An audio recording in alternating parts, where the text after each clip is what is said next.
They say when you wear Black Power Media gear, you can accomplish anything. You play any and every position. From coaching, to kicking, to receiving, to running and juking. And, oh my goodness, I see that again in slow motion. Get off me. And you're going to have a lot of haters coming at you, but what you got to do is you got to shake them off, and get to your goal and accomplish it. And when that's done, it's a beautiful thing. I'm talking about going hard, extra, for that extra point. And when it's done beautifully, you talking about touchdown. Oh, and the crowd goes wild and they're celebrating with you and everything.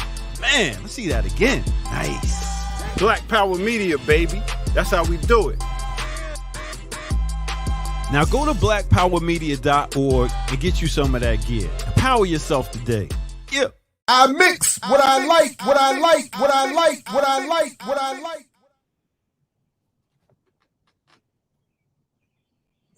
Hey, what's up, world? Welcome to another edition of I Mix What I Like, right here, live, Black Power Media. Don't be alarmed. I'm just holding down the fort, as was once the case, till GIU returns. The people are out there handling the people's business, staying busy. So they'll be back. I'm just holding it down. And I will say from the jump, I have no problem with this. Just as a reminder, if this temporary reformat is not your particular interest, feel free to jump on over and catch Brother Diallo on his platform doing his show. His Chicago radio show is on his YouTube platform. You can check that out and then come back here later, because we are going to get into a couple things, or vice versa. Either way is good with me. But anyway, but to those who are here and who will be here, welcome and good morning. Good to see you. Thanks for coming through. And we do have a lot to get into, even if I am holding it down solo. And if time permits, we can even take a moment and do some criticism, response to comments and criticism. But we'll see, because there are a number of things that I actually prepared for this morning and did a little bit of some deep diving. And I got some questions. I have some questions. So yeah, and a couple stories to get to, and looking forward to it. But as is always the case, please make sure you like, share, subscribe, do what you can to support the platform materially. All the options are available via blackpowermedia.org, and immaterially, just like, share, put this in your socials, comment, do all of those things. Definitely put it in the comments. If you think it's wrong, bro. Anyway, and then today, listen, if you're a fan of Jared on BPM, today is your day.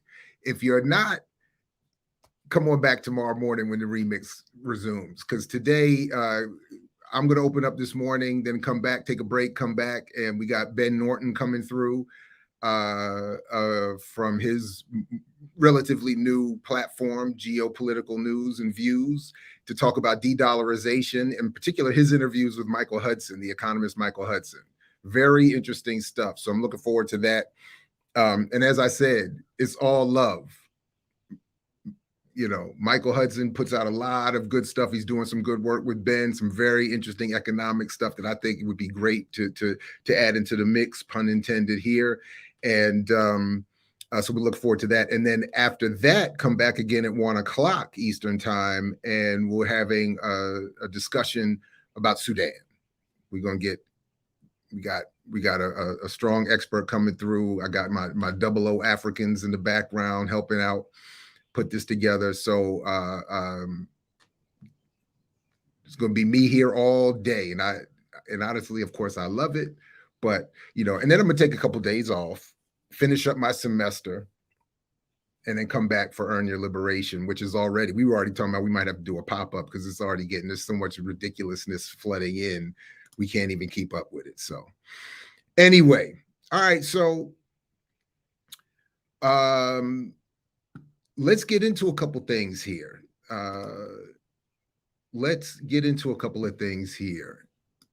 And see what it do. So first,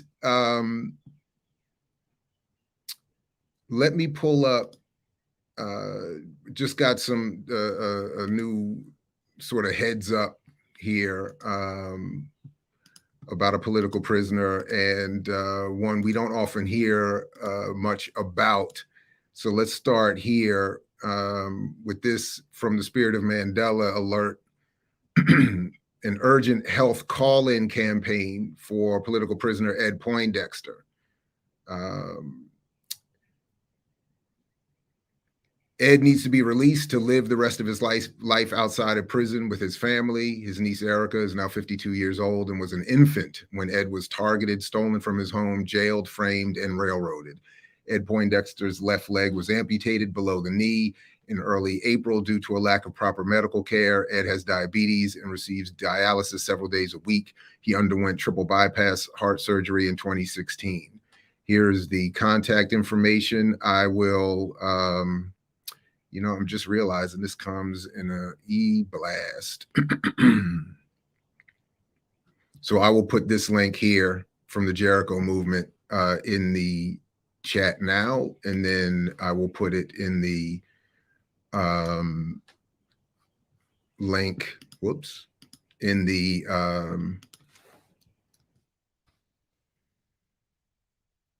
show description. Poindexter. All right, so there is, oh, that didn't go over. You know what? That's not going to work. So let me come back to that because that link didn't work. In fact, what I'll do is let me just do this before I forget. And put this in there. So it's just yeah. Oh, because that page doesn't work. Ah, man, I should let them know that. Or if anybody's in touch with the Spirit of Mandela and you get to that before me, that link does not work. That came at the end of that e-blast. So what I will do is put a link to, in fact, why don't we do this? Why don't I play this, and then while I put the link to it in the show description, this video that comes with the... Hello, my name is Erica Payne. I'm Edward Poindexter's niece. When the squad came to our house at 3916 North 27th Street, my grandmother answered the door with these guys, guns a-blazing, with me in her arms, and I'm 53 years old. My uncle has been in Lincoln, and they have not been taking very good care of him. My grandmother took her last breath, hoping that eventually somebody would have a heart, have morals, have integrity, and not let him die in prison. They haven't taken care of him. He has had diabetes, and now they have amputated one of his legs. It did not inform the family. This is my mother, his only sister, and I am her daughter. Her name is Adrienne Payne. Say hi, Mom. Hi. And, you know, this has really affected our family because he basically did his time by himself because he did not want us to be in danger from the police because my grandmother received many threats. We just want someone to have a heart and let this poor, sick, old man out so we can love him out loud and so he can get a cheeseburger and sleep in a bed that fits his 6'5" frame. Please consider. There has been so much evidence that is pointing to that they are innocent. They were innocent, and at this point, we just need some compassion. So a compassionate release is requested. Mom, do you have anything you want to say? Yes, I miss my brother. We were so close when we were younger, and then he was just snatched away from me. So we just hope that you guys will consider this, and we thank you for your time. Anyway, so let's just raise him up and add, you know, to the list of efforts of support for Ed Poindexter. That's why, when I was putting the thumbnail for the show together, I thought of the classic network film and Howard Beale's, I'm mad as hell, I'm not going to take it anymore, in a very prescient film, media criticism coming out of a 1970s Hollywood that, compared to today, looks like revolutionary guerrilla art.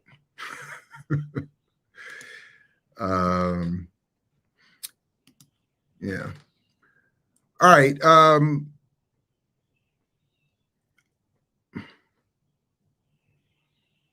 Yeah, I'll come back. I'm gonna save what is for me the heaviest lifting till closer to the end and do a couple other things.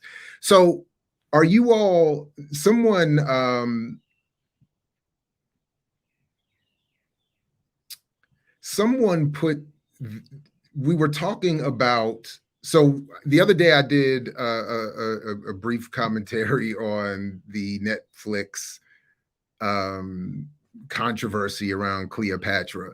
And I did this again. I do not remember to whom I should give this credit, but somebody said, or several of you said, you should watch Netflix's Queen Nzinga, or Njinga as it was alternatively pronounced. And I did.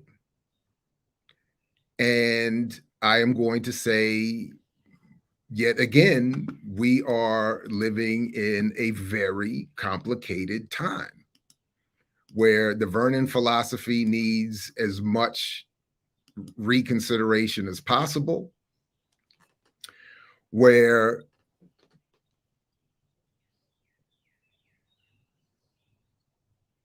deep engagement with history and radical politics and organization is essential. And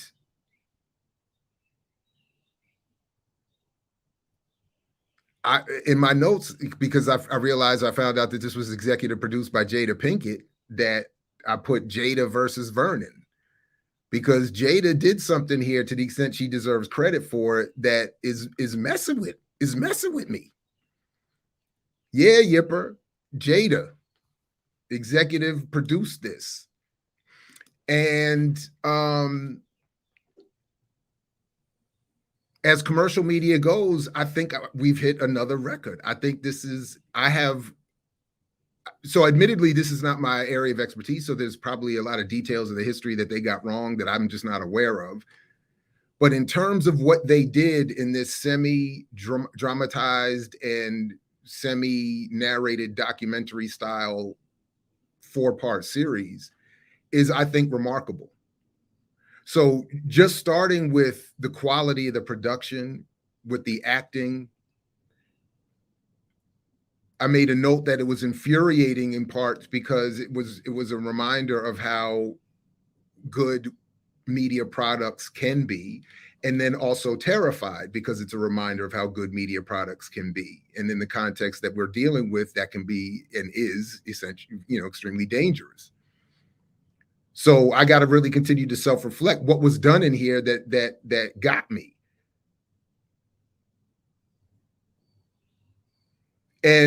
But as it goes, but in terms of like a straight media criticism, I have zero to say. This thing was remarkable. And I said that the Cleopatra joint was trolling. I made a note here that this is really trolling. Because on the one hand, we can get something this good that Netflix won't promote, that mainstream culture can't allow to be promoted. It does not become part of the zeitgeist as other things are, and it doesn't get elevated to, for instance, things like House of Dragons and Game of Thrones and all that. This could easily be turned into something as good, if not better. One problem, of course, as they do so well with this, is that there are no white heroes and white folks get killed. Black women kill white men almost routinely in this series. It is the absolute reversal of what I've been incredibly, very critical of over the last few years with a lot of these films, where like Nate Parker's, Nat Turner, and others, where Black people suffer all the physical violence on screen, and even at the height of a rebellion, white people don't die on camera. They heard me and checked, took care to check. Again, there's no, not even as, what was that other one? In what was the other one? Was that Woman King? There's no, you know, white or so-called mixed mulatto superhero character. There's no, it is all, and I get the contradiction to me being the one saying this, but it is all African, all, they do depict Africans being anti-heroes, and even in some cases villainous. But it is very clear, the enemy are the Portuguese, the enemy are the Dutch, the enemy is enslavement by Europeans. The systems of enslavement and capture among Africans was very different. They do all of that very well. And the sisters that act this thing are incredible. The brothers did too, but the sisters who lead this are remarkable. So I don't know what, oh, I see Michaela Angela Davis. I see, okay, so I didn't know she was involved. I'm seeing her face on screen. I don't know what analyses are being put on this. Chuck D, is he talking about this? What is this? What am I looking at here? Anyway, I don't know what others are doing analytically with it. But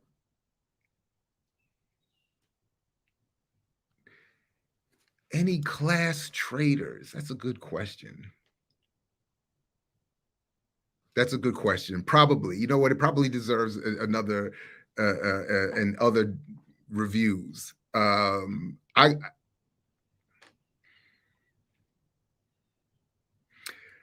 mean, it's off the top of my head, I would have to say no, because even when they focus on the Queen,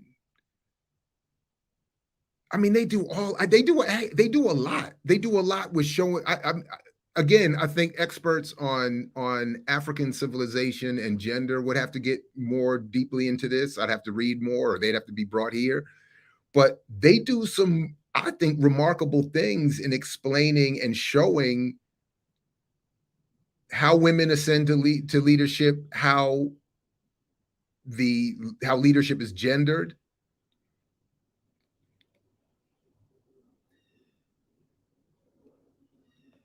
And how the Queen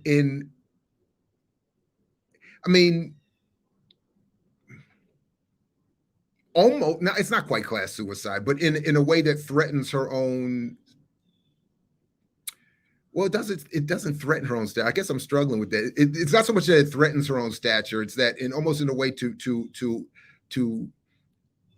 strengthen her stature, she goes above and beyond to defend everyone in her kingdom and beyond. So maybe it could be argued that they're doing too much to promote the idea of a monarch. But I don't know. I got so caught up in the quality of the acting and the storytelling and the focus of the real enemy that I'm sure my bias is missing a number of things that are important. I'm sure. But I walked away with nothing to complain about. They even, oh man, the way they show the spread, the way Christianity and Catholicism in particular are imposed and spread. I mean, you can see so beautifully the history unfold. Oh, I got to say I'm a Catholic to get you to get the Pope to say to other Portuguese that you can't come here and keep stealing my people. Cool. I got to make deals with other Africans who are already capitulated to the church. Cool. I got to do the rosary and all of that and show over a decade to the Pope that I have Catholicized my people. Okay. And it's not to justify the decision, and it's not. It's to I thought it did a great job of heightening the pain for the viewer of what the situation really is. The nightmare of having to deal with this unending, encroaching, colonizing force that lies, that does whatever it has to do. So I mean, I thought that was brilliant. It even showed how they were faking it. Yeah, I'm a Catholic. Yeah. Anyway, I mean, so then they get into some of the debates around in making a deal with another community. Did Nzinga become a cannibal? Did she do all? They get into some of there's some fascinating, and the way I think even that they deal with all of that is fascinating. But again, all in the context of whatever African people had going on was not what these white folks were doing, and whatever these white folks were doing was not at all positive. I was like, this is remarkable. And then this is what they really got me with. And in terms of thinking about what Clarence Thomas has been getting away with, and what the Supreme Court has and has not been doing, and even going back to the debate that I had with Dr. Carr over the value of the vote in the Supreme Court and all of this other stuff. What is the Portuguese enslavers say when they realize that Nzinga is putting up a real fight, and they get upset? They say, go get like, for them, like the beast of the beast. Go get the best imperialist we can get. And what's his name? Sotomayor. I was like, Netflix is messing with me today. Sotomayor. I said, so that's the name? That's the name you dragged up into the Supreme Court, talking about diversity and the first woman this and the first Latina that, and that's the name you drag up in there? This brutal enslaver's name? This Portuguese? I was like, yeah. Oh, man. Yeah, they did.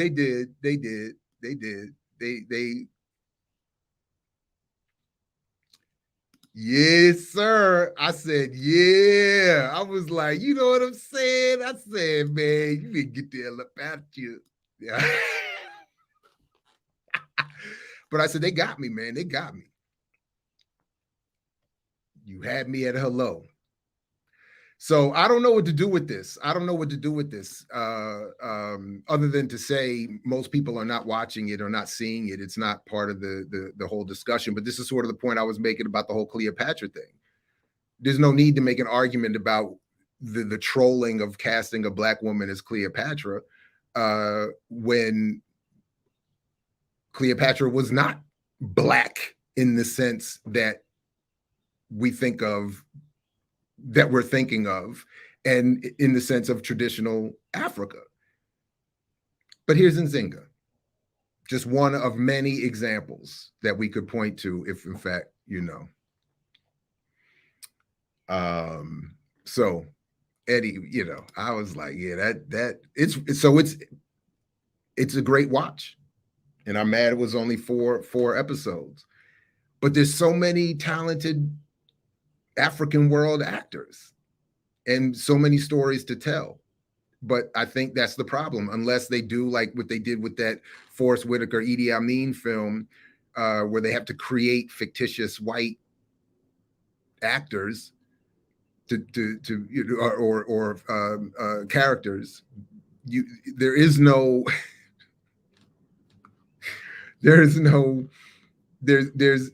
none of what mainstream Western media looks to have is there's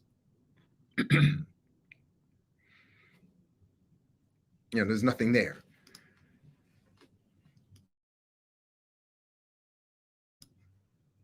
Thank you, A-Rob, for the super chat. All right.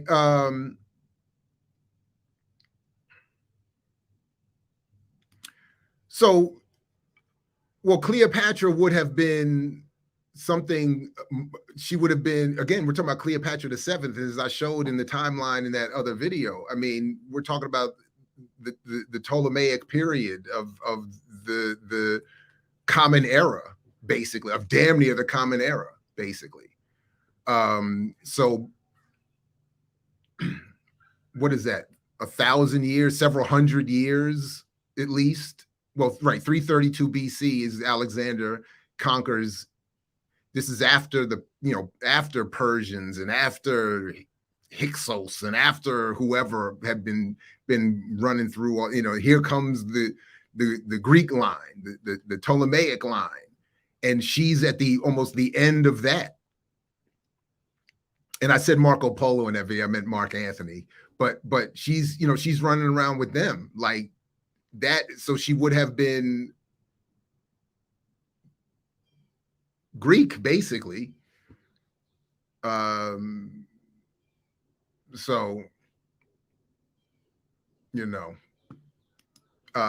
that's why, but there are African women, Black women of Egypt and Kemet and elsewhere in Africa whose stories could be told if they want to tell it. The only reason Cleopatra is known is because of the time in which she came in, and because of her relationship to Greece and to Mark Antony and to all of that, and to the whole the de-Africanizing in terms of the narrative in the Western world of ancient Egypt and Africa. So anyway, okay. Couple other things before I get to this main piece, which I think I lost sleep over, actually.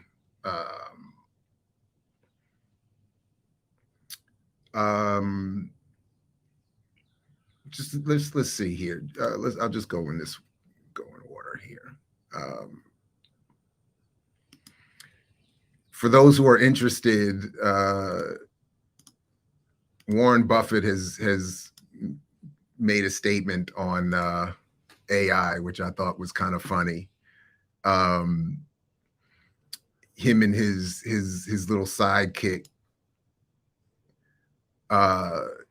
And I don't know if any of you ever watched this. I have actually watched several of these things that pop up on YouTube, and they're fascinating because, and what I'm talking about is that Warren Buffett and his right-hand man, Charlie Munger, will sit as the heads of Berkshire Hathaway in front of all their stockholders. And as it says here, for 6 hours, they take questions. And they have a very open, at least relatively speaking, the idea for them is that they want to be honest with their investors and give information live to their investors, unlike others. But in the conversation was what he said about AI. I have the quote down here. He said, referencing Einstein, he was asked about, what do you think about all this artificial intelligence? And he said, Einstein said of the atom bomb, this will change everything in the world except how men think. And I say the same thing. With AI, it can change everything in the world except how men think and behave. That's a big step to take.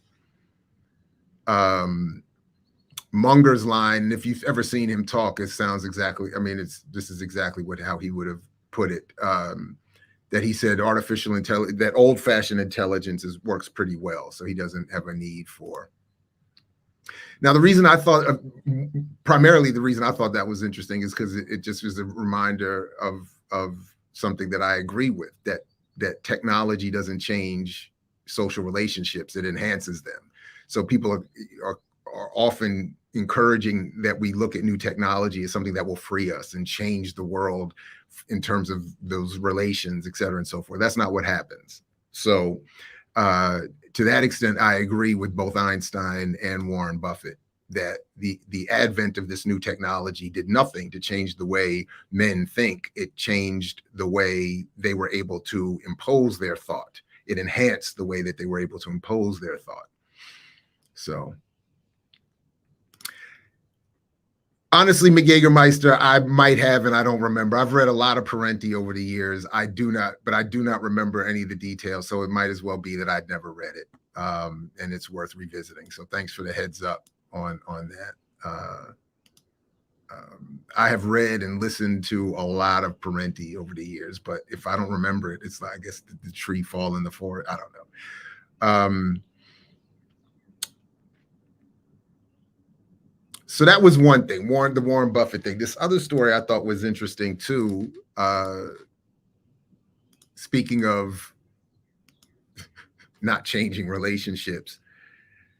So the Germans say they're going to return Benin bronze, and it becomes a fiasco because essentially, long story short, the Germans said that they returned it and the stuff disappeared into the private collection of the elite ruling class of Nigeria. So in other words, nobody gonna see it. And then there's a quote at the bottom, not to agree with I think it's a her, but it's almost like she's right, but it's still, F you at the end, right? She says what politicians thought of as a return of cultural heritage to the Nigerian nation has instead turned into a present to a single royal family. Brigitte Hauser-Schrauben, professor emerita of anthropology at Göttingen University, but you know what though, Ms. German complainant, y'all should have stolen in the first place. So now, even if it ignobly, that's their business. Let Nigerians deal with what happens to their stuff. And if they got to address themselves to their monarchs, let them deal with it. But it is trifling though. And it is very much like what the whole misleadership class does. They get real nationalists when it's time to get resources, and then they get real colonialists, neo-colonialists when those resources get turned over. It's like, what you mean we? What you mean our bronze? All right. Yo. So not only does Kamau need to get his favorite white boy, this stuff, everybody got to get their favorite whites. Everybody's favorite whites are getting caught up in the Epstein stuff. Did you see the new names in this joint? Did you all see the new names in this joint? The latest bold-faced names to emerge from a series of Wall Street Journal reports include the director of CIA, Williams Burns, and Catherine Rumler, White House counsel under Barack Obama, alongside lesser figures, including the left-wing professor and activist Noam Chomsky, billionaire venture capitalist Reid Hoffman, and Lawrence Summers, former Harvard president and director of the National Economic Council under Obama. Yo. And then there were figures from arts and letters. Woody Allen, well, he was scheduled to visit the studio of Jeff Koons with Epstein. Another was Dr. Helen Fisher, an anthropologist of human behavior. She was invited to speak to his staff. The name now this is their out though. This would be their out.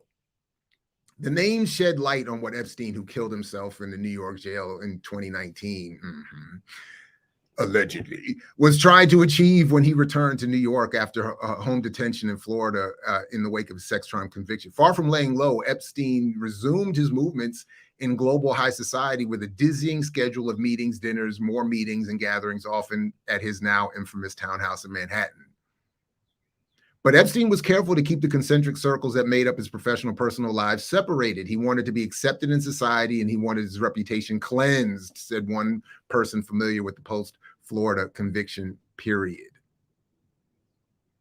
He wanted to continue to do business and continue to have this underground network of girls. He was not a changed man. He paid off everybody for the sentence he got. He thought he'd outsmarted everybody, but what he did do was increase his security with cameras installed and bodyguards, so you couldn't get in or out without security.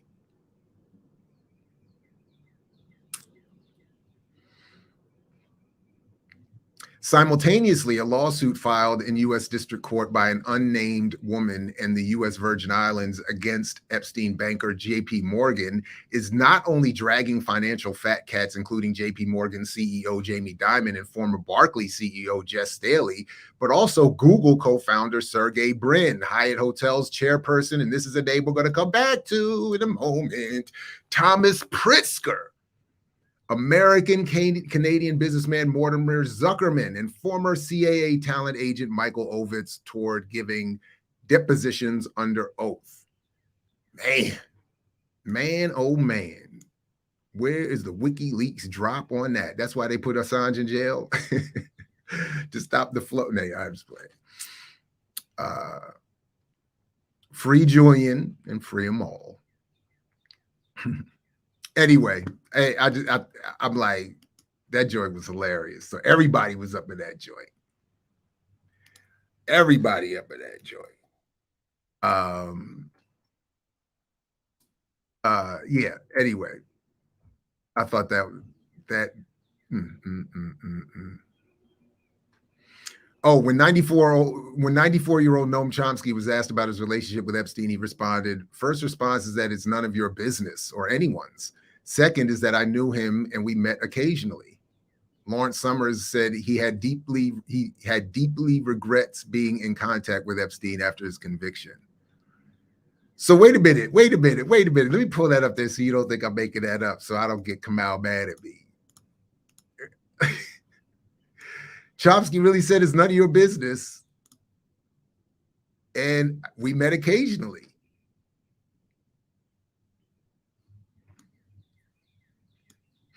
And Lawrence Summers, that Harvard MIT connection, Lawrence Summers regretted deeply meeting him after his conviction. Wow. That's an interesting response. That's a gangster response. If I hit my 90s, I'm gonna respond to everything like that too. If you 90 something, you can get away with that. 94, you know what I'm saying? You don't care no more. I'm 94. None of your business. If I want to hang out with Epstein. He should have said none of your goddamn business. None of your business. I'm Noam Chomsky. I meet whoever I want to meet. All right. So let me get to the so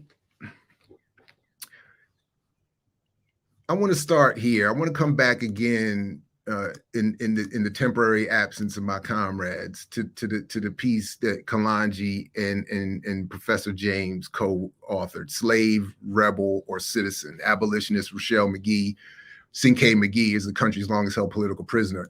Links to this and many other things, including Rochelle McGee's support committee, is in the show description already.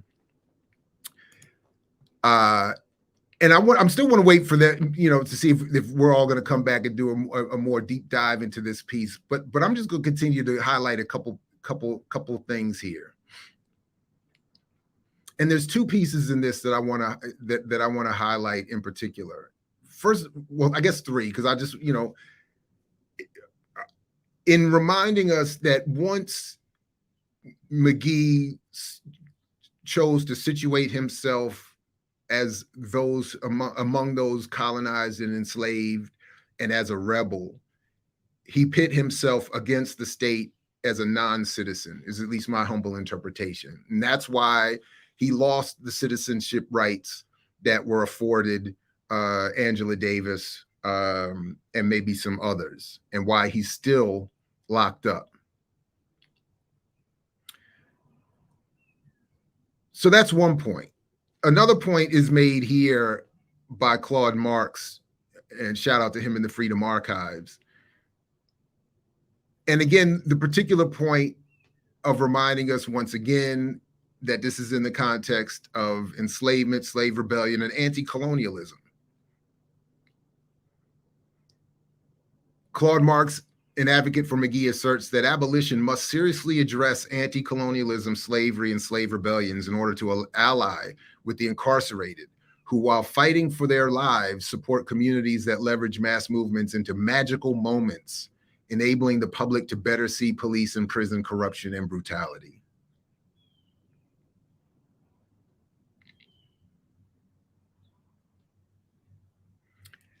there's so much. So just try to just try to stay with me for this, and then I'll come back to the chat in a little bit to get all the comments and the criticism and the response.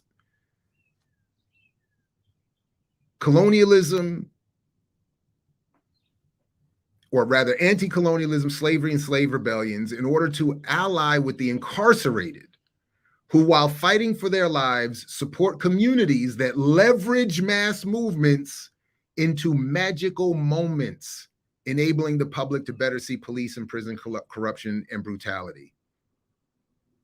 MAGEE's analyses center colonialism, slavery 400 years ago, slavery today, over 184 years since Amistad, 158 years since the ratification of the Trojan Horse 13th Amendment to allow slavery's continuation within prisons. Politicized prisoners manifest as slave rebels and are targeted as such by the state. MAGEE insists that he was illegally convicted by a slave operation within the courts. The 84-year-old enslaved senior citizen continues advocating abolition while searching for solidarity. I've wrote to about 1,000 lawyers. They don't respond.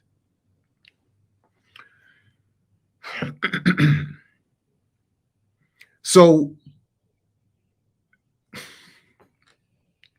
and I know given who I admit I am, happily, I understand that at least some of this is going to come off in a way that I don't intend to. But I don't know what to do. I don't know what else to do about it. And I've been, this is why I think I lost sleep over this starting with this whole point.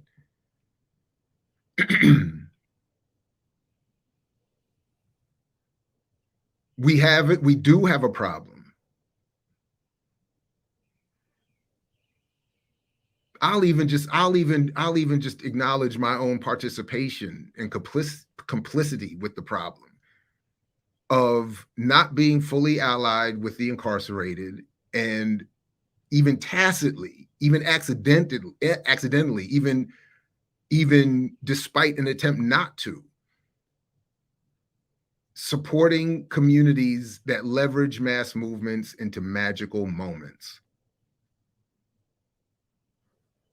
All right, so actually, I didn't mean to stop sharing that because there was one other piece from this that I wanted to we do have a problem with this, and I don't know exactly what to do about it, and I don't know exactly how to even address it properly.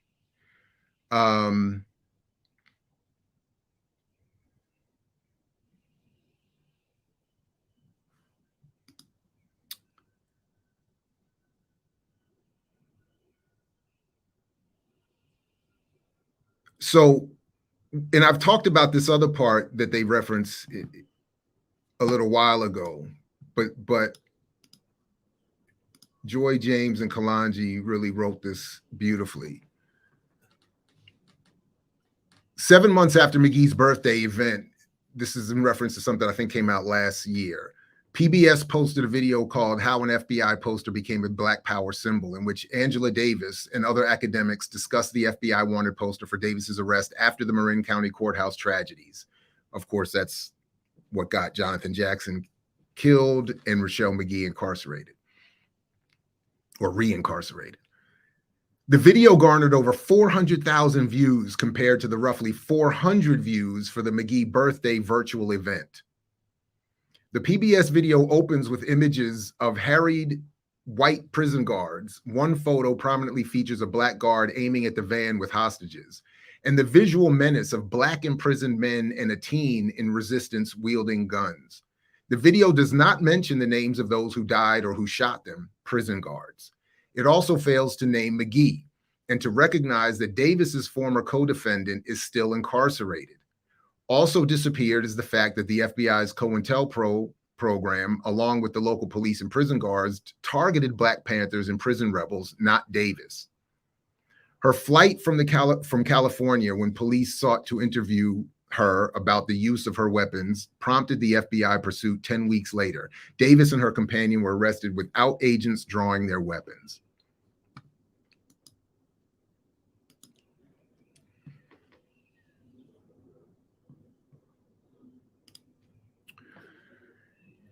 So I'm rereading this piece, and a flurry of emails almost simultaneously comes, and alerts from actually a variety of places about something that is new and new to me. Well, just new.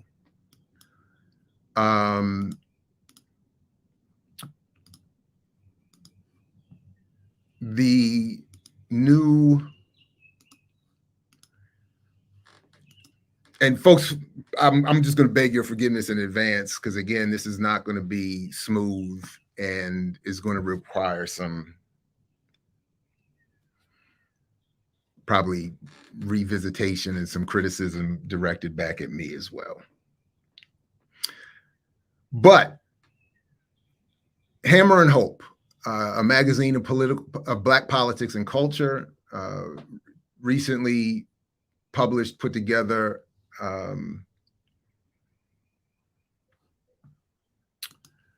by, I'm sorry, hold on, I'm pulling a couple things up here to try to get, by Professor Njinga Yamada Taylor and Jen Parker. All right, let's see here.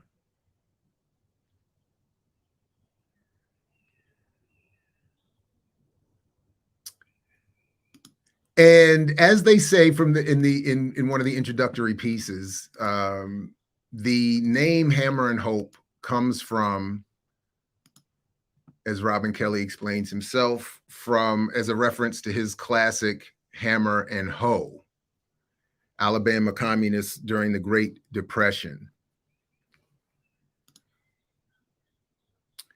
And as he says, when I heard that this magazine was going to be named Hammer and Hope, a riff on my 1990 book, Hammer and Hoe, Alabama Communists During the Great Depression, my first reaction was to laugh. I'm a sucker for puns. Let me see, where are the rest of, there we go. Links to all of this, I think, are already in the show description. Yeah, I think so. But if not, I'll double check and make sure they're there so folks can read this in its entirety. As Kelley explains, Operation Hammer and Hope meant to be a kinder and gentle. So he's talking about some of the history behind the name here.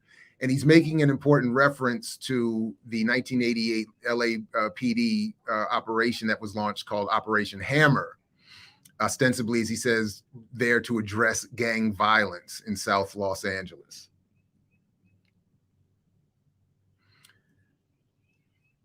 Three decades later, Clay County, Florida, a majority white county outside Jacksonville, introduced Operation Hammer and Hope, meant to be a kinder and gentler strategy in the war on drugs. They would use the hammer to take drugs off the streets through arrests, while the hope takes the form of treatment programs offering free doses of buprenorphine, the treatment drug for people suffering from opioid use disorder, overwhelmingly associated with white drug users.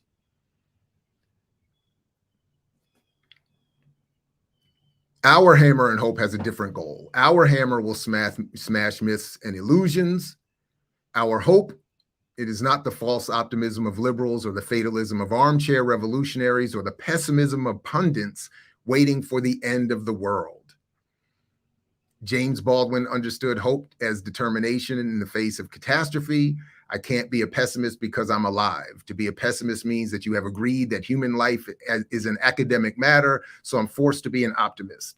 I'm forced to believe that we can survive whatever we must survive. The Alabama communists knew the odds of a socialist revolution in the Black Belt were damn near impossible, but they fought anyway. They understood that victory is never certain, but if we don't fight, we can only lose. Hammer and Hope is here to fight. So I can't be the only one, right? That's clearly a shot at Frank, right? Right? Okay. So shots fired out the gate, right? Frank Wilderson, Afro-pessimism, and all of you armchair revolutionaries who would tend to agree with that need to fall back, because we're here to fight and y'all ain't fighting.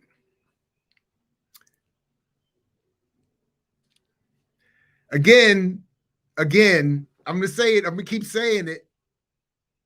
And if this conference panel thing happens later this year in Montreal, I'll bring it to him. I'll ask him the same thing, to Kelly himself. Where is, seriously, in all seriousness, where is, because I've read a number of them now, where is the substantive criticism of Frank's Afro-pessimism that explains what I read in that last paragraph there, that this is some armchair revolutionary argument to do nothing? Because as I continue to make the point, Frank's work does not say that to me. Frank's works, particularly in Incognito, does not say that to me. And everything else is off the record, whispered criticism about his personal life, about this, about that. I'm not interested in any of that. What is the meaningful, substantive criticism of Afro-pessimism from an actual left position? Not some Jacobin magazine nonsense, not some, with all due respect to Robin Kelly, some Hulu 1619 project.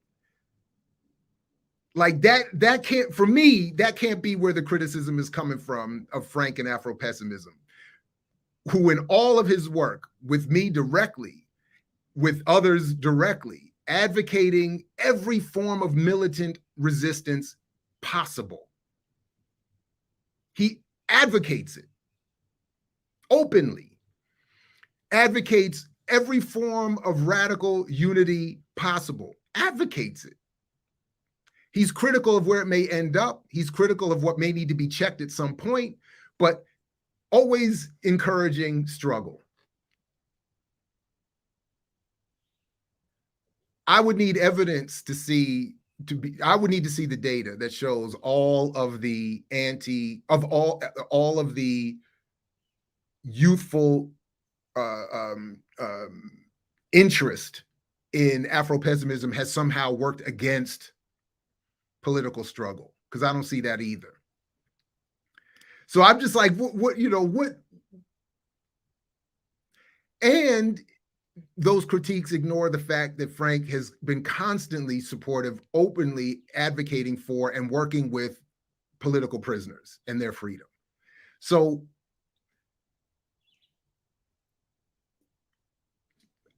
I'll stop there by asking the question I wrote down here. Who are the real versus armchair revolutionaries, and how do we suss out those differences?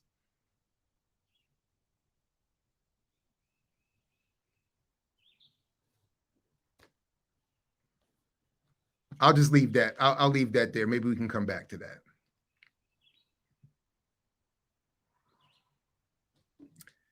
Again, I admit it, I like Frank. I like the work. I'm moved by the work, and I just have not seen meaningful criticisms of the work. And I've read more than I've actually cared to at this point. From the geniuses like Greg Thomas to the lesser non-geniuses of Jacobin magazine. And I'm unmoved by any of them. I think that they're all wrong and misrepresentative of his work. So, and really what I would like to see, since transcripts of our interviews have been used all over the place and misrepresented, I would like to see a deep dive into the series of interviews that I and my colleagues here have done with Frank. Transcribe detailed readings and critiques of what he says, and show me where any of these other claims of him discouraging unity, radicalism, militancy, and armchair revolutionary are actually true. Because I don't see it. But okay, all right.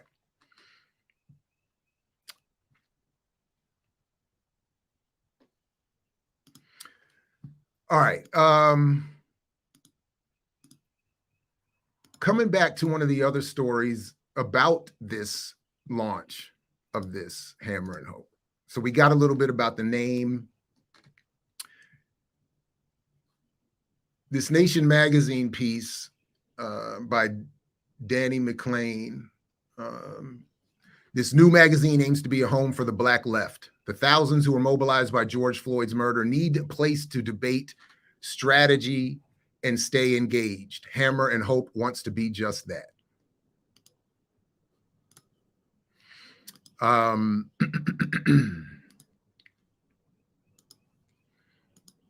and I know that I can feel my ears are burning, so I can feel the chat fired up. So I'll be there shortly. Last summer, editor Jen Parker reached out to the tenant activist group KC Tenants with an invitation. Would the group write for the inaugural issue of a new publication on Black politics and culture that she and the historian and writer QueenNjinga Yamada Taylor were launching? That piece, as it says, became the first piece in the new magazine just launched. Could we end evictions?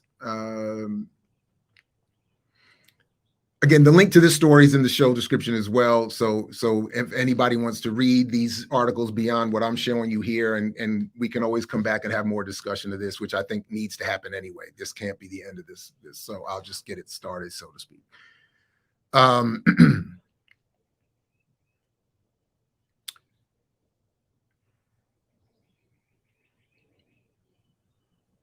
So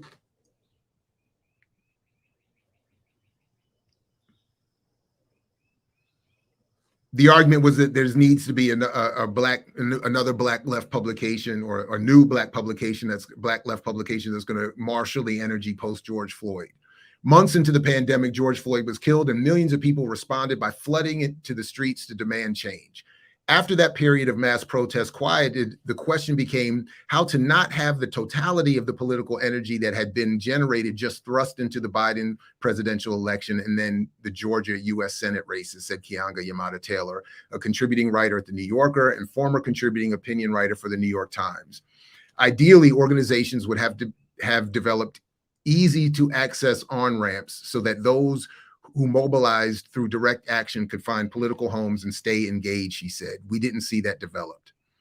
So she and Parker created their own institution, a digital magazine that seeks to educate and inspire people on the left, the newly radicalized, as well as those with decades of movement building experience.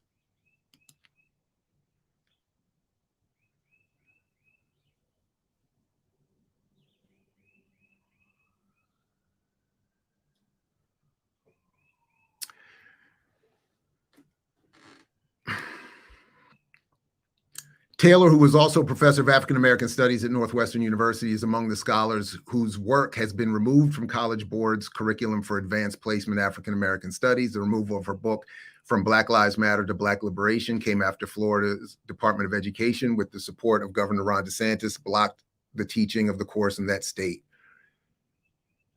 At the time when the right wing is set out to undermine honest presentations of U.S. history by seeking to ban the teaching of what opponents call critical race theory and the proliferation of ideas compiled by the New York Times 1619 Project, another Black publication might take a defensive or corrective stance, not Hammer and Hope. Instead, the magazine presumes that its readers understand that such attacks are baseless, so writers are liberated to advance the conversation in ways that feel fresh and imaginative. We're not interested in debate for debate's sake, Taylor said. We see this as, at its best, an effort to develop, educate, organize a new generation of radicalized people.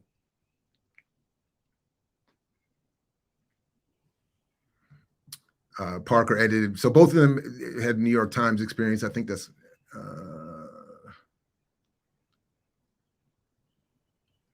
they talk about, okay, so then this, maybe, well, all right. So they talk about here, another one of the contributing articles, a not unimportant piece from Munifa and Lumumba Akinwole Bandele,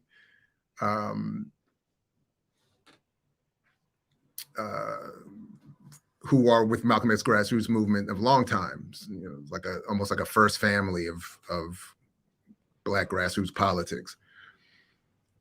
And as Monifa says, this is about mobilizing the base on the issue around political prisoners. Their co-authored piece in the new magazine is about political prisoners and that continued fight. And I think we're going to come back to that in a minute, particularly around this struggle around Kamal Siddiqui. And then finally here, Hammer and Hope has the backing of foundations, including Marguerite Casey and Libra. And gaining additional grants and individual donations will remain a critical part of the work. So this is the part, this line more than any kept me up. I lost sleep over this line. Because as I said, I'm going back and forth between what Joy and Kalanji wrote about movements being co-opted into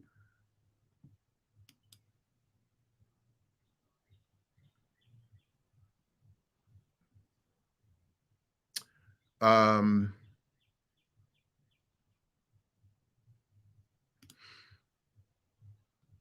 can't even remember the line. Magical moments.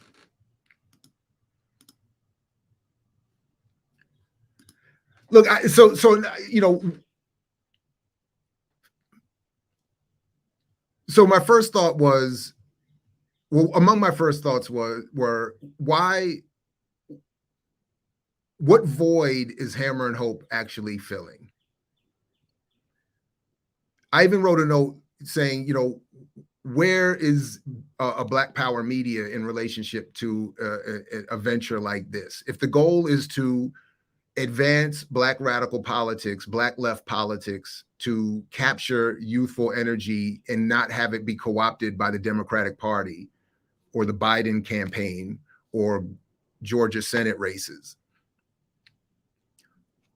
How does a digital magazine address that problem in a multimedia world that already involves many others engaged in this work for a long time? So that was one question. What does it mean, as all these articles in this first issue talk about, or several of these articles that I read in this first issue talk about, to mobilize people? What does that mean? And then what do these contradictions of funding, placement, and celebrity mean?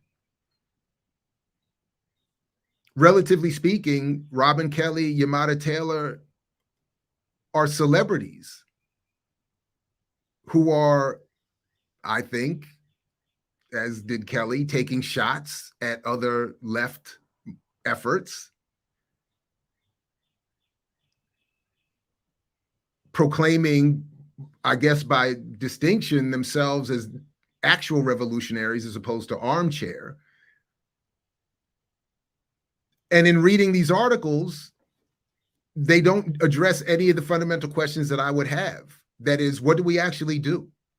And in part, I'm not even just saying that to be critical of them. I'm saying that to be critical of the situation we're in and into which steps these very well-funded foundations.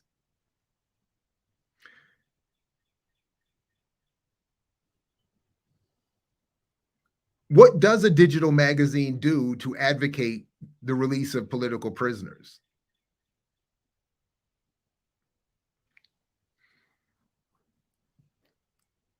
What does a YouTube show do to advocate the release of political prisoners? And then how does one demonstrate themselves in that process as not just an armchair revolutionary, espousing pessimism? Because as even the Monifa and Lumumba's article shows, either political prisoners are getting out at the very end of their lives, or there's a whole bunch of them still in there. So what are we advocating? What could they say? None of the articles that I read the Kelly one, the Bandelli co-authored article. I read the Yamada Taylor, Jen Parker introductory piece. And then the roundtable conversation they have with Derica Purnell and Olufemi Taiwo. And this is not to hate on them in this instance, but to say that they are not able to say anything or to bring anything different to that public conversation than certainly happens around here or has been happening in any number of other outlets for a long time. This is not, in part because much of what probably has to be advocated can't go there any more than it could go here, though. I don't think so far I've seen them go where we've gone collectively as a platform here. But what more could they do? So these other questions. How does any of this advance the liberation movements or the freedom of political prisoners? Again, as I sort of add, where is BPM in this evolving matrix of new radical media? Wouldn't this effort benefit from an existing media collective? Yeah, I did put that in there in my notes. And then there's a contradiction in that last line, myself included in these foundations.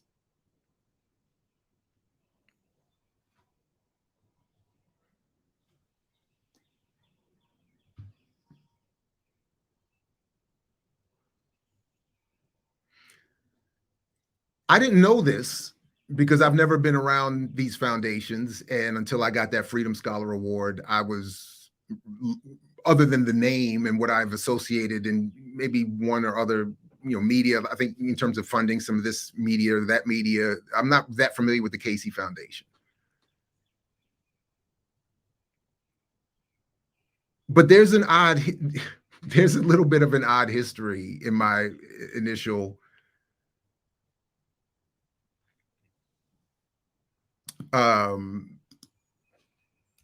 review, so to speak, of what the situation is here.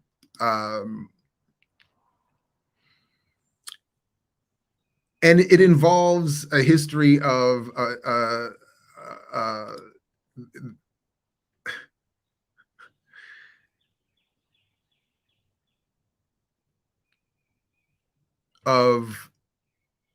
Jim Casey founding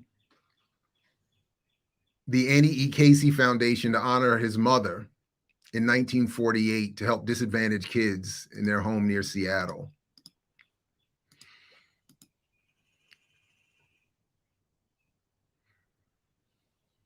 In 1907, he starts a messenger service that becomes UPS. In 1948, he opens the Annie E. Casey Foundation.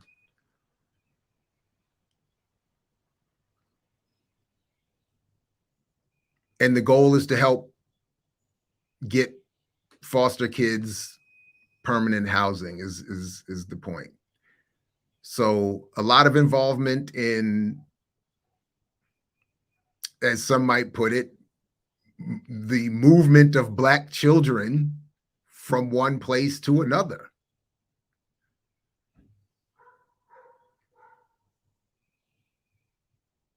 Is now involved in funding the discussion of the movement of Black bodies from one place to another. I don't know.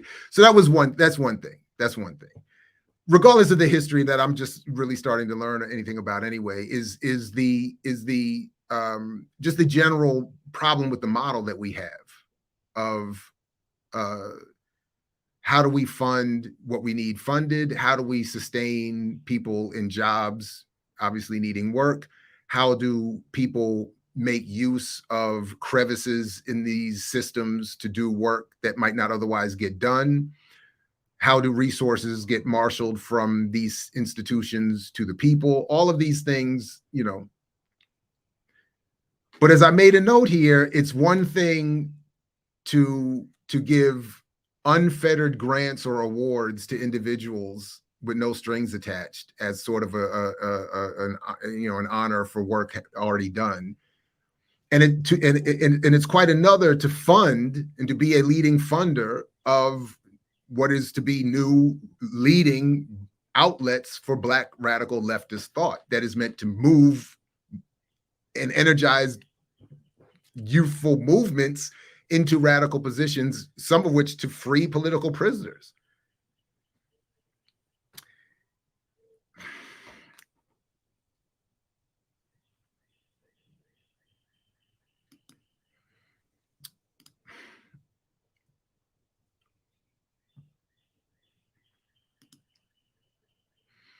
And that line, that line, that Robin Kelly line, it's been floating. Because remember, my only other problem with Robin Kelly historically has been his support for Peniel Joseph.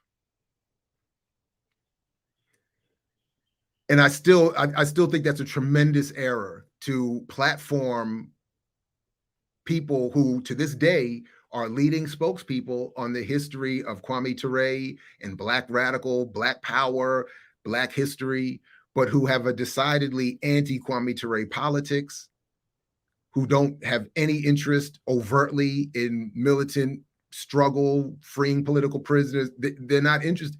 So is that what's being brought to bear as the non-armchair revolutionary?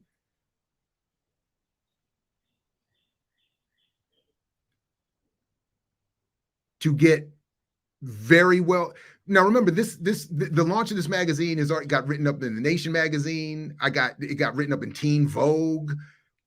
Several other references to it have already been made, and the thing just got published last month. And I'm not going to front. I thought, wait a minute, BPM just celebrated its 2-year anniversary. Where's our Nation magazine write-up in defense of political prisoners and advancing and harnessing the youth energized post-George? Where's our Teen Vogue write-up?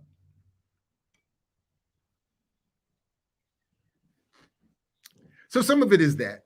Some of it is that, but really because of the political difference, it's not so much the attention, it's the political difference and recognizing who the attention goes to. And then as the representatives of the non-armchair revolutionaries. And I'll come to the chat. You could say, I'm sure somebody will check me on that. Even if you don't agree with Frank's work, that was a shot at Frank, right? That was so obviously the whole Baldwin quote about not being pessimistic. Did he say that while held up in France?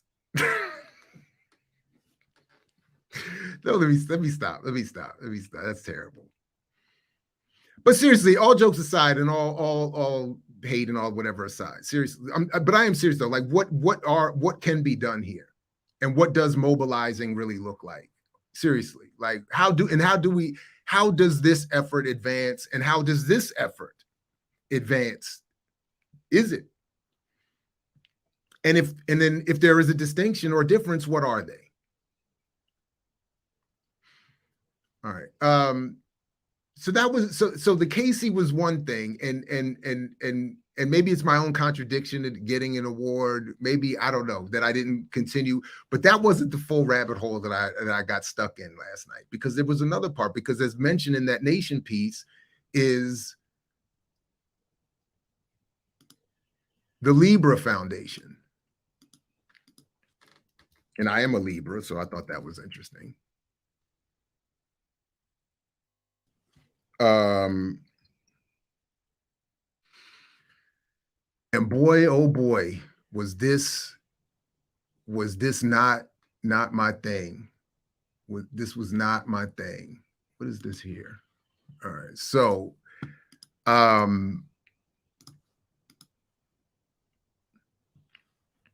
Libra, about us. Libra Foundation is committed to a vision of society that uplifts and empowers people. We believe that all people deserve to live free of systemic oppression, economic insecurity, and environmental harm. We fund BIPOC-led movements working at the grassroots level to build power in communities, support democratic rights, and to center those most impacted as we fight together for racial, gender, and environmental justice. not economic justice, not redistribution, not material inequality. And why? Because good God, did I nearly fall out my chair when I read that list there. And if you don't know that name, if this name don't send shivers down your spine, then like the late Albert King said, you have a hole in your soul. Again, shout out to the late, great Bruce Dixon and Glenn Ford,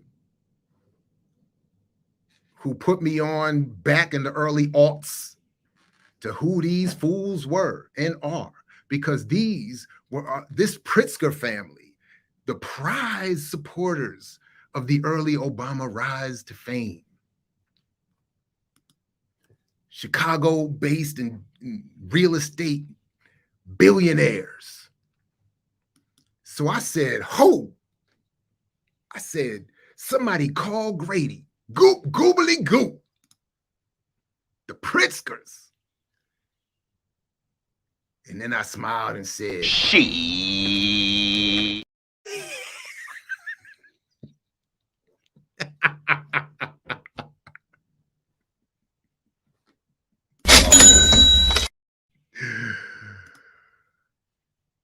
I said, what?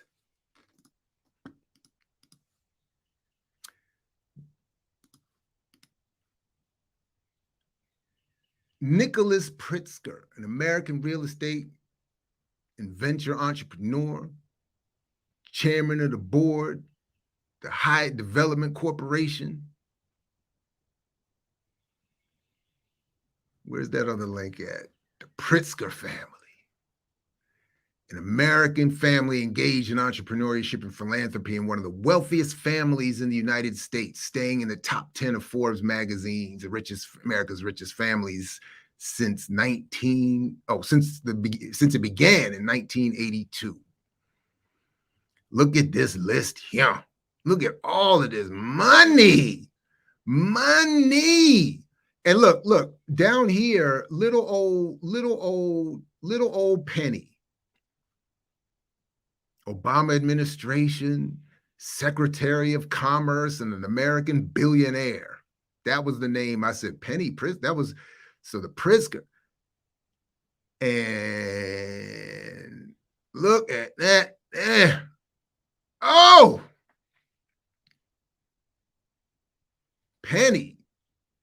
She's down here to 949 with her little 3 billion. She's not even at the top. And isn't she right back with the Biden administration now, too? I feel like she's back in some capacity, maybe not. So now I'm not going to do it here because, you know, you all aren't the nerds and with the boring lives that I lead. But I was looking through all of this stuff because I had to find, because initially on the list, you know, initially I admit, you know, none of these folks are mentioned on that great Wikipedia list, but it comes, you know, so it took a while to find through maiden names and where they're placed on all these things that Susan is Nick's wife and these are their 4 children and they are on the board. They're giving out all of this money and they're on a whole bunch of other boards and found the other foundations distributing all this money here and there and everywhere. So as I made a note here, I said again, we're back to the penny problem. Whether it's whether it's Robin D.G. Kelly supporting Peniel Joseph, or whether it's the Obamas and Penny Pritzker, all of them are falsely involving themselves, ignobly involving themselves in matters of politics, black, radical, otherwise. And I can't get past that line. So how is an association with Peniel Joseph and Penny Pritzker and the Casey Foundation. How is that automatically not armchair revolutionary? What checks and balances? And so serious, and again, like how do we determine that? How do we determine who is and who is not an armchair revolutionary? And what does this mean in terms of our efforts to actually get these folks, in terms of political prisoners, free, to get collectively people free, the land free? Let me just take one more quick second. I thought, it always takes me longer to do this than I think, but just quickly,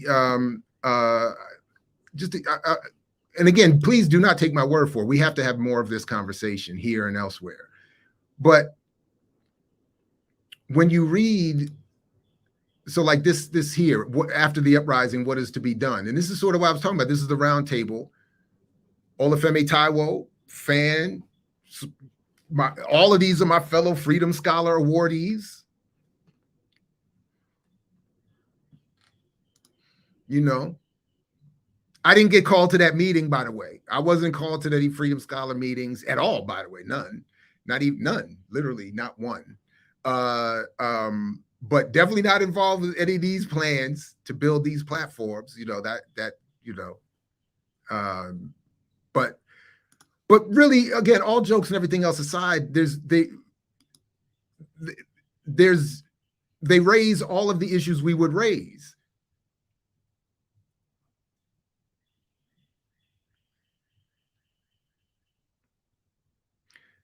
They raise the question of,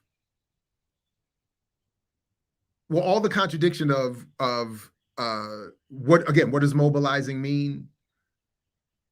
Well, Derica says here, the frustration with the New York Times calling the largest movement is that it conflated the number of people going into the streets in the United States with organization. So she raises that question importantly. So all these people running into the streets post George Floyd, is that organizing? I do think, I'm glad I remembered to pull this up, because I do think they make good points about the Dream Defenders, and Taiwo in particular focuses on the role of unions, the importance of unionization and labor struggles, and but they're not able to raise any of the they're not able to raise any solutions or calls or programs or movement ideas, at least not yet. This is just the first issue that we don't see elsewhere. It's like a restating of all the problems.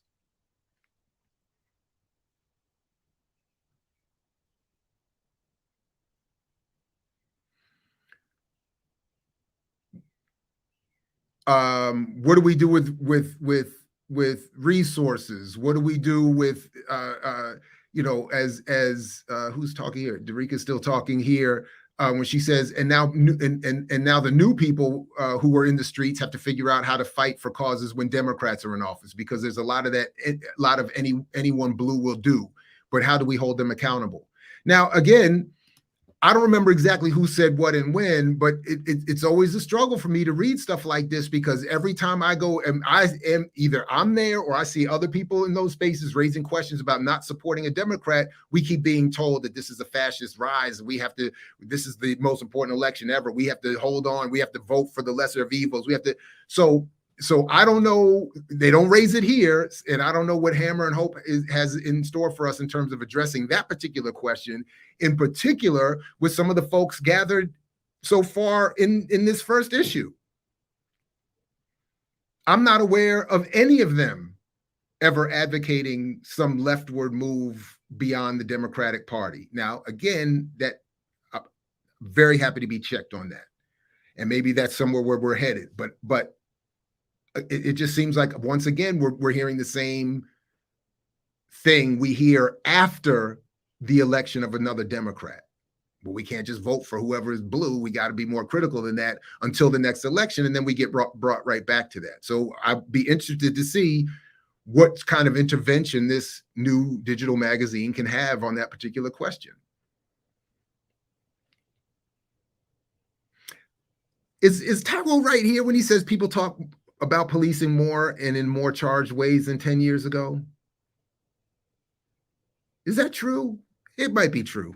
I don't know if I fully agree with that one. Maybe it is because maybe it's a myopic focus on those people who do. Maybe I am wrong about that. But I really like what he says here about, I mean, I do like what it's not that I don't even like what all of them say in here. It's that it's just, I don't know to what extent it's a departure. And before I forget to come back to my note, not only is there not really a departure here, but going back to what Joy and Kalanji wrote, there's no discussion of Rochelle MAGEE and no discussion in this first issue that I've seen in any of the articles that I've read about colonialism, the slave, and the citizen. So in my initial endeavor into these new spaces and articles, I'm feeling of an already familiar refrain that even if there's a lifting of the question about what do we do about the Democratic Party, the analysis doesn't break from that yet. Whereas, as I'm saying, Dr. James Kalanji and Claude Marx referenced in there, they're already there. Rochelle MAGEE is already there. We're not Democratic. What? I can't even get lawyers to answer my letters. This is a slave economy. I've been re-enslaved by colonizing slavers.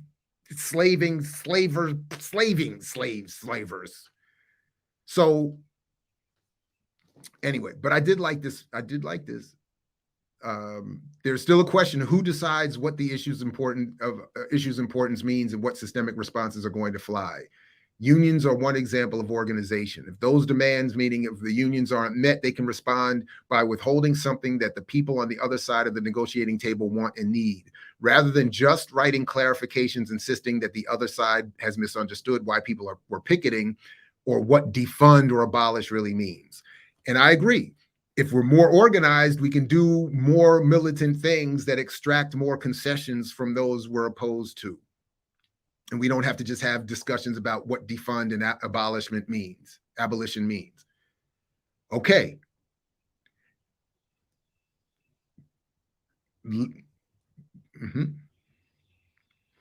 Kianga comes back to ask, I want to ask about resistance. Some of what you describe are the internal debates within the given movement. Should we accept the George Floyd Justice and Policing Act as some means of change, or do we need something more radical?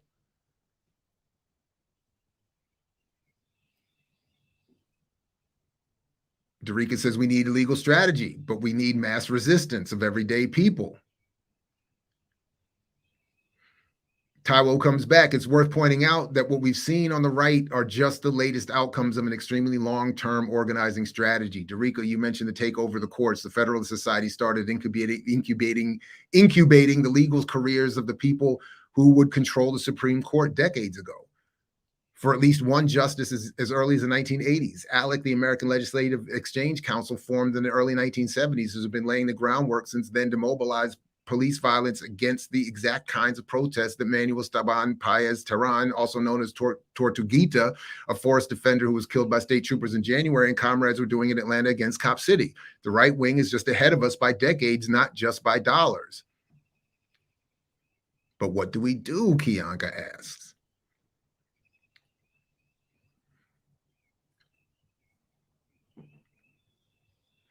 In early February, I had an event with Amna Akbar, Bernard Harcourt, and Cornel West. We discussed what Dr. West's law review article, The Role Lawyers in Progressive Social Movements, that he published in the 1990s. We need to continue to explicitly name the radical ideas that we're struggling for, and to take time and to take time as many organizations do. She named socialism, abolition, feminism, and internationalism. And we know from a previous discussion that Professor Taylor does not prefer internal colonialism, so we don't see that mentioned here. Not that Darika would have to agree with her, but I did, this is why I'm so excited about what the Dream Defenders is building, because we need a national membership-based organization that organizes people and invites them to think more critically about politics and what they could be. We have to train people to engage in all kinds of direct action, train people to vote, train people to run for office, and train people to organize.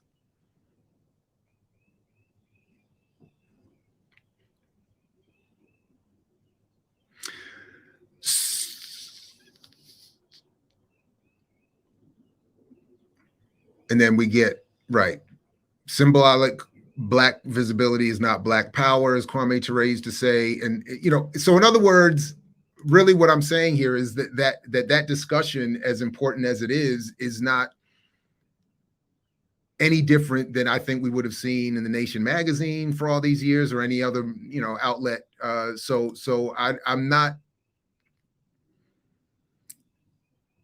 mostly because of that Robin Kelly verse, the bar he dropped against Frank and the idea of the armchair revolutionary. I can't help but come back to what then distinguishes this digital magazine so far from the armchair revolutionaries Professor Kelly is decrying. I would be very interested in, and then how going forward do we develop a rubric to assess and call out those who are behaving and performing armchair revolution as opposed to the real thing. And I am worried that in an environment where a lot of discussion is around resources, that the Casey Foundation and the Pritzker family could have so much to say about the direction and content of Black radical discourse. And it's not even, again, I want to be clear, it's not to say that anybody's getting directly paid to do that, blah, blah, blah. It's to simply say, if they don't like what anybody says, should they go too far, they just pull the funding and the thing disappears, then where are we? And if we can't advocate beyond what the Pritzker family and the Casey Foundation would want us to advocate for, or hear and what Google and YouTube would allow us to advocate for, then what are we doing? And then how do we suss out the differences again between those efforts?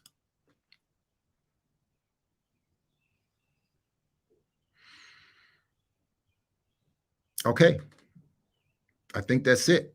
So I'll stop there. I will at least take a little bit and I'll jump in the chat. If you have a comment or question, if you want to join, I will even put the link. Anybody wants to jump on here and make a comment, we can spend a little bit of time. If you all want, dropping the studio link in the chat now. And if you have a comment or question, please repost it, make it known so I can see it. Criticisms included. And yeah. And if not, we can wrap it up. And then, folks, just make sure you come back. Please make sure you come back at 11 o'clock, where I will be doing much less talking. And we get into the discussion of de-dollarization, banking crises. Bitcoin is up 74%. Gotta ask Ben, am I wrong? Cabral, what's up? You live and direct. Good morning. Welcome to the live and direct. What's happening, brother? What's going on? What's happening with you? Nothing much. Yeah, thank you for reading my super chat for once. No, I'm playing. You usually do. And also, I just wanted to say that Lennon has written a piece. I know it's a white man. People don't like that white man, but he wrote a piece that is often left out of most copies of What Is to Be Done. It's the last chapter, and it's called "The Plan in Quotes for the All Russia Newspaper," that I think covers this topic of Hammer and Hope. And it's pretty obvious that Hammer and Hope is speaking to people that don't even read Hammer and Ho. And it doesn't really follow that outline of what Plan for an All Russia Newspaper is. People tend to act like history started yesterday. And most of these newspapers that are supposed to be political are made in that sense of something that worked. One of the things that he put in there most prominently, it's mostly a polemic against niggas hating, but it's talking about how first you need to have. Is that how? Basically, it's talking about other newspapers like Svoboda and other people that are talking crap about Iskra, the newspaper that he established after he left the Social Democrats and created his own party. But basically, he's saying that you need to have a mass working class party first, and then that paper is to be used to take the theoretical into practice. It's supposed to be used to teach the movements that you are writing for, and it's not supposed to be separating the advanced workers from the masses, because they aren't to be separated, right? And I think their last point, and I'll let you talk. I think their kind of like classification of what happened during the George Floyd stuff is really silly. Like, yes, one of the issues is that there wasn't an on-ramp, but the whole George Floyd protest thing was a real practice in autonomism and spontaneity, where they didn't even try to bring people into other more radical, revolutionary, even organizations. So it wasn't like there wasn't an easy on-ramp, is that there was no on-ramp at all. And people just thought the revolution is here, or a revolution is here. So they didn't attempt to do that. That is definitely one of the shortcomings of the 2020, but creating Hammer and Hope is not changing that at all. So yeah. That's what I think. No, I appreciate that. I don't have anything to add. I don't think I don't think it's novel to point out that we were insufficiently organized to incorporate a newly, engaged community of potential radicals. But so that's it. Yeah, I appreciate. I will look up the Lenin piece, and I'll look up the Lenin piece. Yeah, for sure. Appreciate you, brother. I appreciate you. Thank you very much. Appreciate the super chat and all that as well. Danielle, welcome. Good morning. You are live and direct. Greetings. Hey, can you hear me? Yes. Okay. So, I guess. Also, what I'm like saying in the chat, I guess I'll address it here also, is that I think that we kind of have to, like, we're very skeptical, of various organizations and things like that. And we have good reason to be. But I think to some extent, we kind of got to lower it down just a little bit, just bring it down a notch, because I think it's important to see these Black-led organizations, even those that are receiving funding from these foundations, to see them as a type of resource. All of us as Black people are a resource to the entire collective.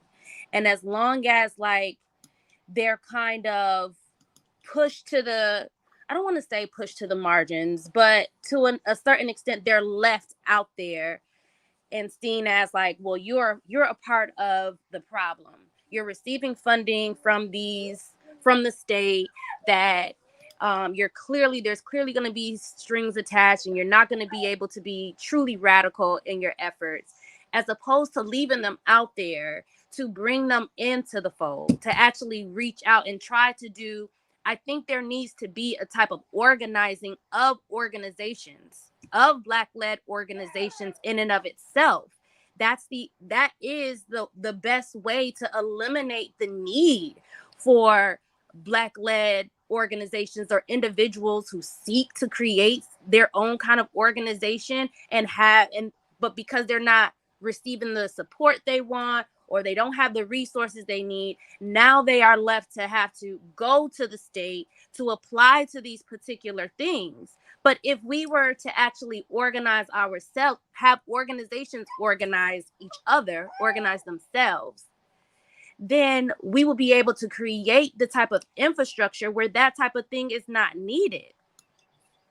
But as long as we kind of stay in a silo and accept the silos, different orgs and types of people and groups being siloed, as long as we accept that, we can't fully organize and we can't fully resist. Thank you, Danielle. Appreciate you. Good to hear from you again. But again, I think to the extent we're talking about what's happening today, you have it backwards. So believe me, QueenNjinga and Yamada Taylor, Olufemi Taiwo, Robin D.G. Kelly, Jen Parker, Derica Pernell, they don't need me to tell them we need better organization and united fronts, and we have issues with resources and that we're siloed. They're not struggling around in the darkness in the wilderness trying to figure this out, unaware of what is happening and who, so yeah. So it's not me or the critique I'm offering that's creating the silo. If anything, I feel having been siloed or marginalized, or it's we who are kept out of certain acceptable, platformed, promoted silos. And my issue isn't that they couldn't be a resource, and my issue isn't, and I think I was a little more nuanced. I was trying to be a little more nuanced and a little more fair.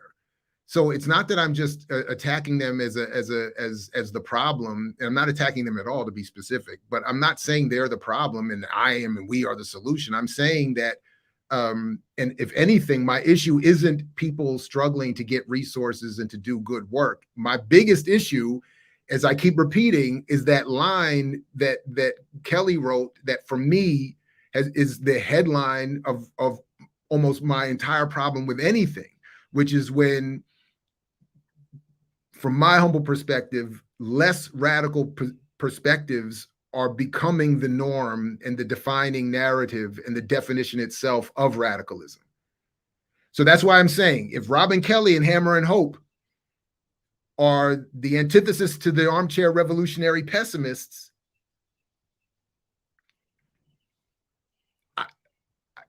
I have a couple questions. Because again, Kelly is dead wrong in saying that Peniel Joseph is the leading interpreter of Black Power studies and Black Power, So if that's the perspective that's now going to be brought over to another new digital platform of Black radical leftist movements and political prisoner struggles, I think we have issues. And I do think we have issues that if we that we look for so much, or that we have to get resources from those against whom we're struggling or should be struggling. So I don't know. And by the way, and as others pointed out, Danielle, there are a number of efforts already trying to do that. Danielle, please, we had our long conversation off record the other day. You've had your time. Please let others. Let's move on. I think we heard from you, and I appreciate you.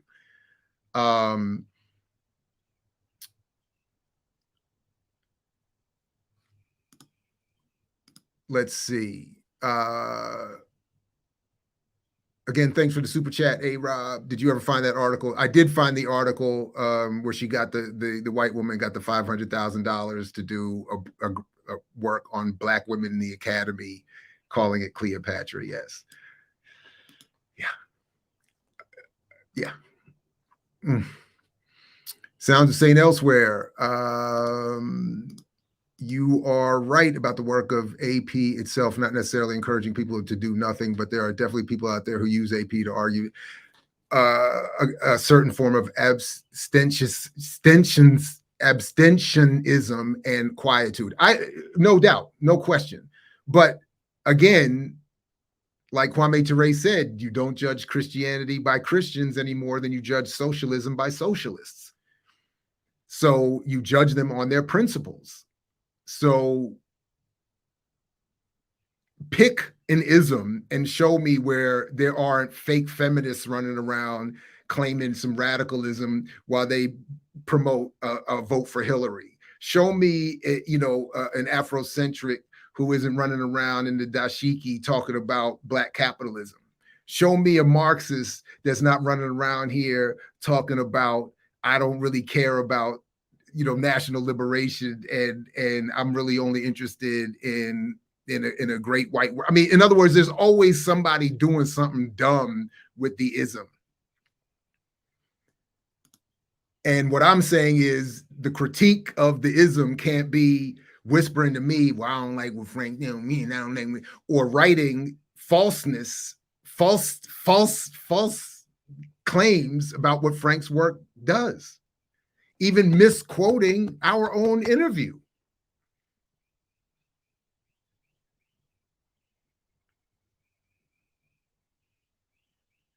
So, welcome, Terrence. Thank you for becoming a member. Okay, so I think we good. We good. Should we do like 15 minutes of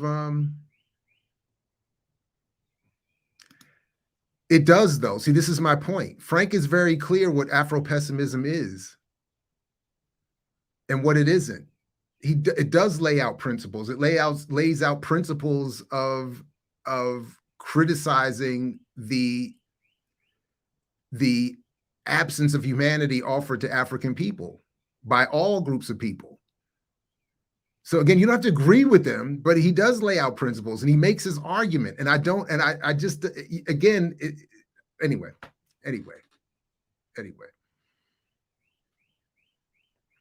And as I said to him, I think it's really, it's the race firstness that bothers people more than anything. And I get that, but then say that. I don't know, man. But anyway, but my point really is, I think Robin Kelly was taking a shot there, and I think it's an unjust shot. And I think it doesn't, it's not supported by the responding analysis from Kelly himself. And I'll keep pointing to the Peniel Joseph thing, and then even the project here. So, but really though, I am serious. Like it's beyond all. Like my biggest concern is what happened. What is defining the radicalism of the day for people coming into the struggle, and that's what ultimately gets me motivated and engaged. I don't expect that we're all going to agree. I don't mind being wrong even, but I do mind when I feel like important militant politics and ideas are being redefined by people who don't agree with those ideas or politics.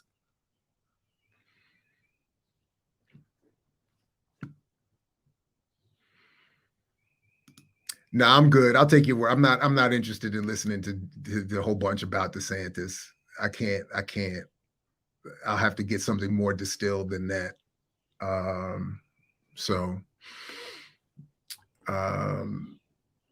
Okay, let me see. So I will, I'll take 10 minutes here and go through. There were a couple criticisms that we got, or that I got, that I think I can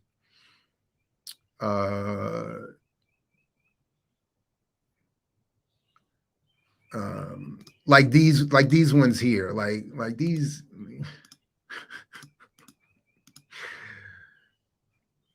Leaving this comment here on our conversation. So a conversation with Dhoruba is unwatchable because the actual Dear Mama documentary is lit. Yeah, flying space rock. That sounds about right. That analysis sounds like a flying space rock analysis. Someone else said something similar. I actually erased the comment because it said something like when comments, like I don't look for them, but when I do go through comments and some people say some things to me that are just that are so far out of pocket that I will always erase them. It goes way beyond criticism, and it invites a whole other form of engagement that I don't want to participate in. But the criticism essentially was that there's something wrong with me by wanting to have Dhoruba come on and talk about the Panther 21 being critical in criticism of the documentary.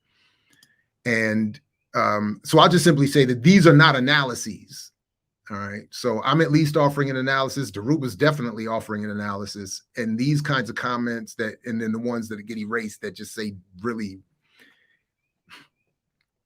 inappropriate things, like they're not an analysis either. A lot of positive comments, so I don't want to act like, but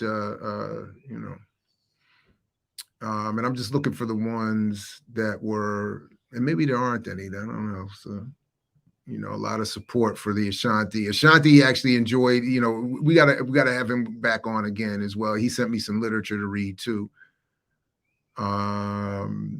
So good to see a lot of support for that as well. Maybe that's it. Maybe the one I erased was the only real criticism that I saw. I don't know. Okay, maybe that was it. Maybe that's it. Maybe we should just wrap. Yeah, let's just wrap. We don't have to belabor the point. I don't think anybody else has any particular issues. I see you sounds and say that elsewhere. We don't have, I get it. It's all good. All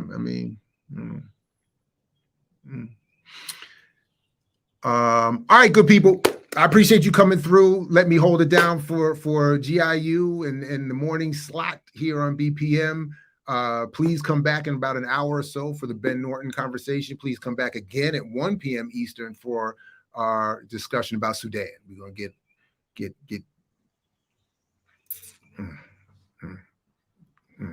I admit to not looking forward to it, only because of how horrific that situation is. But we do got to address it. We got a great guest coming through. The 00 Africans have helped me hook up a good show for later on. So come on back for that as well.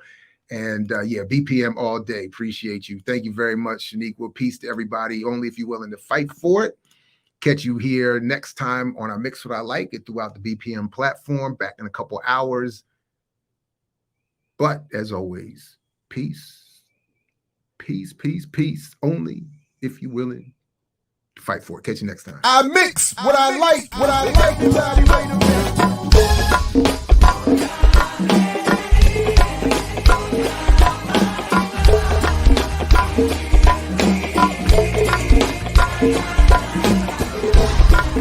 I mix what I like, what I like, what I like, what I like, what I like.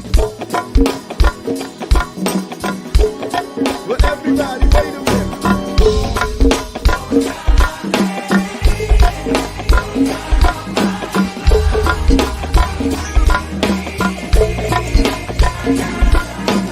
I mix what I like, what I like, what I like, what I like, what I like.